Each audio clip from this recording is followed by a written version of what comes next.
Assalamualaikum warahmatullahi wabarakatuh. Hari ini saya akan membahas tentang materi selanjutnya. Kalau kemarin kita membahas tentang fungsi implisit, sekarang kita akan membahas tentang fungsi genap dan fungsi ganjil. Secara teori, jika fungsi f memenuhi f min negatif x sama dengan fx untuk setiap bilangan x di dalam domain, maka f disebut fungsi genap. Selain itu, ditinjau dari sudut pandang geometri, sudut suatu fungsi genap dapat dilihat dari grafik fungsinya, yaitu simetris terhadap sumbu y. Nah, berikut ini beberapa contoh penentuan apakah suatu fungsi termasuk fungsi genap atau bukan dengan mapel. Contoh praktik yang pertama, diberikan fungsi fx sama dengan x pangkat 2 dengan menggunakan mapel, tunjukkan bahwa fungsi tersebut merupakan fungsi genap. Dengan perintahnya sebagai berikut, kita tulis lagi di bawah sesuai dengan perintahnya, f titik 2 sama dengan buka kurun x, kemudian x pangkat 2. Dan kita enter.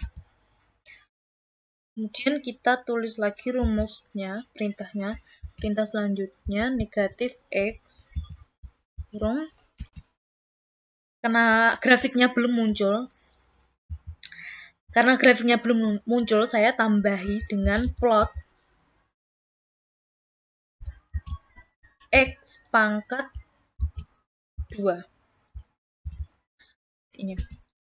Nah, lalu akan muncul grafiknya seperti ini.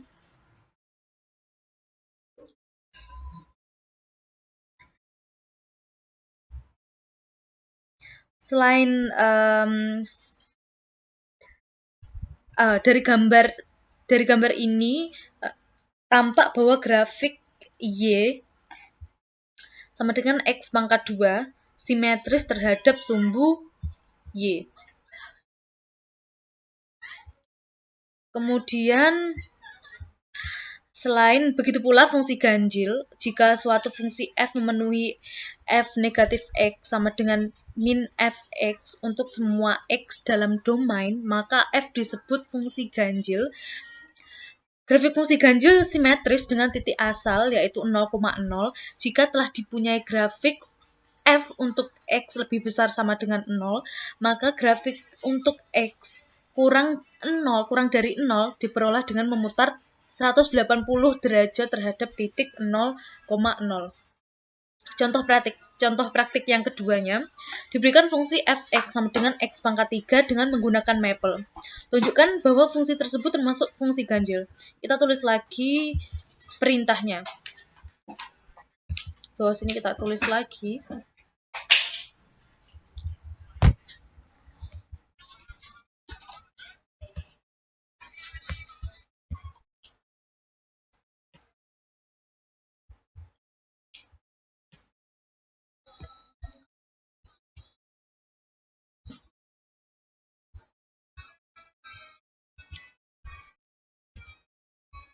Ini langsung aja di copy paste.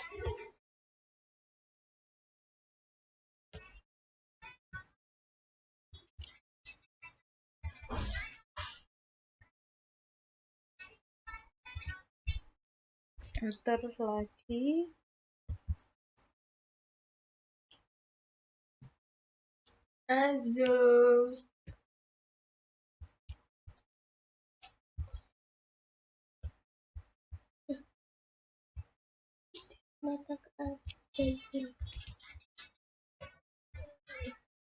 Kemudian yang terakhir kita tambahkan plot lagi. Kita tulis plot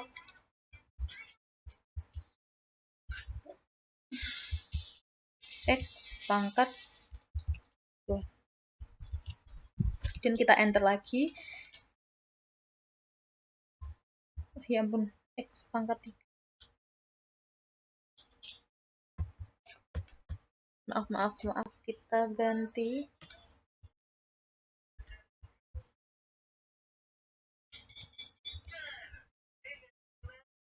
Dan kita enter.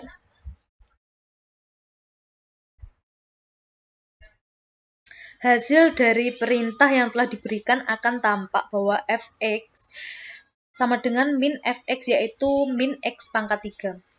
Min x pangkat 3. Dengan demikian fx sama dengan x pangkat 3 termasuk fungsi ganjil. Tampak bahwa grafik fungsi simetris pada titik 0,0. Dengan kata lain, grafik fungsi untuk x kurang dari 0 dapat diperoleh dengan memutar grafik f untuk x lebih besar sama dengan 0 sebesar 180 derajat. Terima kasih, sekian penjelasan dari saya. Wassalamualaikum warahmatullahi wabarakatuh. Baik, Assalamualaikum warahmatullahi wabarakatuh. Hari ini saya akan membahas tentang fungsi implisit. Nah, fungsi implisit itu gini pengertiannya. Bentuk-bentuk fungsi dalam satu variabel secara eksplisit itu dalam bentuk y sama dengan fx. Namun beberapa fungsi dapat didefinisikan secara implisit. Seperti contoh x pangkat 2 ditambah y pangkat 2 sama dengan 16, atau x pangkat 3 ditambah 2y pangkat 2 sama dengan 4xy. Fungsi implisit ini bisa diubah menjadi beberapa fungsi eksplisit. Misalnya fungsi implisit bentuk x pangkat 2 ditambah y pangkat 2 sama dengan 16 menjadi y sama dengan akar 16 dikurangi x pangkat 2 dan y sama dengan negatif akar 16 dikurangi x pangkat 2. Apabila grafik fungsi implisit x pangkat 2 ditambah y pangkat 2 sama dengan 16 digambar, maka akan diperoleh grafik berbentuk lingkaran. Karena setengah lingkaran atas berasal dari grafik y sama dengan akar 16 dikurangi x pangkat 2, dan setengah yang bawah berasal dari y sama dengan negatif akar 16 dikurangi x pangkat 2. Maple menyediakan function khusus untuk menggambar grafik fungsi-fungsi implisit. Sintaksnya adalah with atau plots, titik 2, kemudian bawahnya kita tulis implicit plot, buka kurung fungsi, x sama dengan a titik b, y sama dengan m titik n. Perintah implicit plot juga menggunakan paket plots. Nilai a, b, m, dan n adalah parameter yang merupakan batas untuk nilai x dan y untuk fungsi yang akan digambar. Contoh praktik yang pertama, gambarlah grafik fungsi x pangkat 2 plus y pangkat 2 sama dengan 16 pada x anggota negatif 10,10 dan y anggota dari negatif 10,10.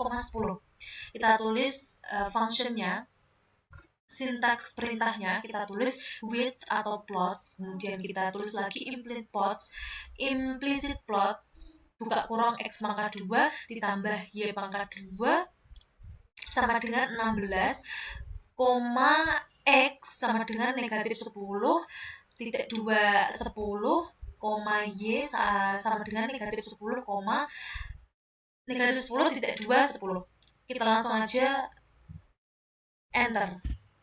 Nah, kalau kita enter, hasilnya akan menjadi seperti ini. Pada gambar yang telah muncul, nampak bahwa nilai x dan y itu antara negatif 4 dengan 4. Padahal dalam perintah dituliskan negatif 10,10.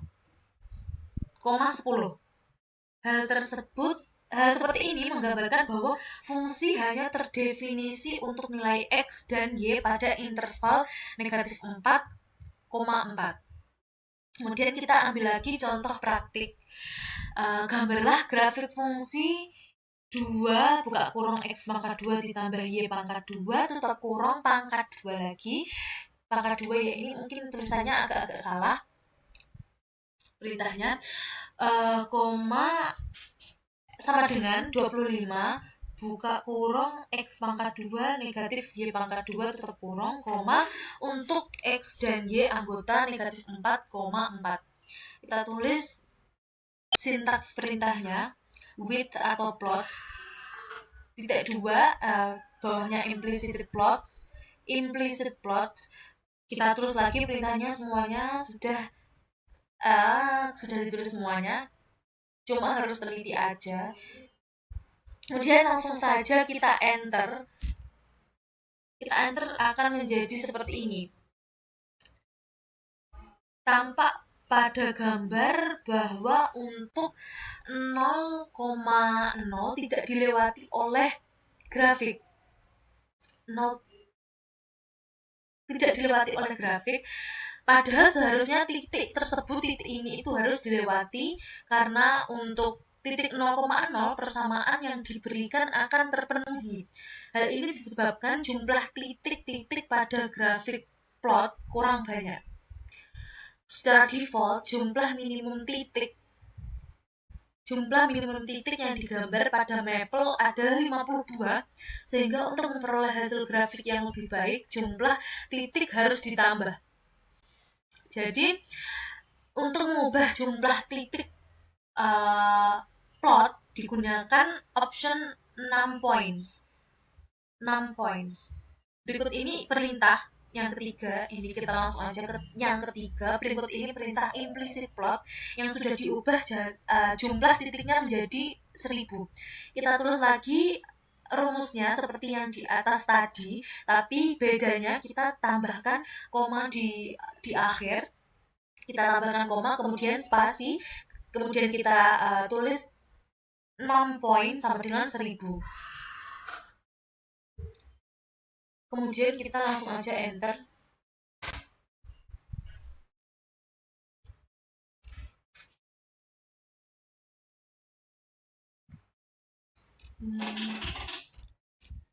Kita enter lagi ini. Kita plot, kita terus lagi plot. Grid plotnya belum kita tulis grid plotnya.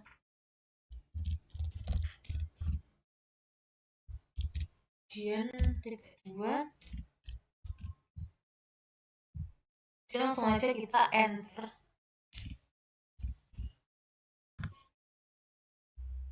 Baik, copy dulu karena agak sulit ini tadi. Copy. Seperti ini.